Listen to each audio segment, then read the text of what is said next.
Dear Madam or Sir, dear friends, I am Matthias Scheringer.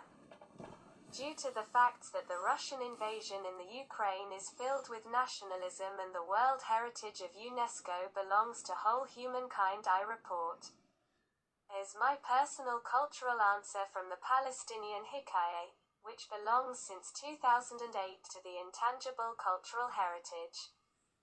Palestinian Hikaye Palestine inscribed in 2008, 3.com, on the representative list of the Intangible Cultural Heritage of Humanity, originally proclaimed in 2005, the Palestinian Hikaye is a narrative expression practiced by women.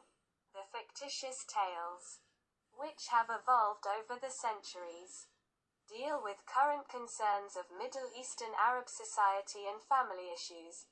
The Hikaye offers a critique of society from the women's perspective and draws a portrait of the social structure that directly pertains to the lives of women. Many tales describe women torn between duty and desire. The Hikaye is usually narrated at home during winter evenings, at spontaneous and convivial events attended by small groups of women and children. Men rarely attend, as this is considered inappropriate.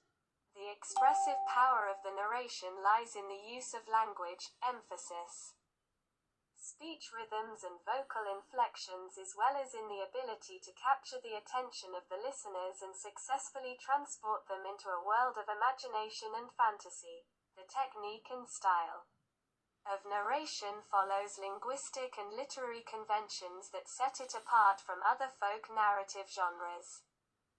The tales are narrated in Palestinian dialect, either in rural Falahi or in urban Madani. Almost every Palestinian woman over the age of 70 is a Hikaye teller, and the tradition is primarily carried on by elderly women.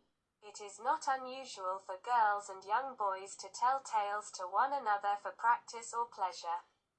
However, the Hikaye is in decline due to the influence of mass media, which often induce people to regard their native customs as backward and inferior. As a consequence, the elder women tend to change form and content of the narrations. The continued disruption of the social life due to the current political situation in Palestine is another threat to the continuation of the Hikaye.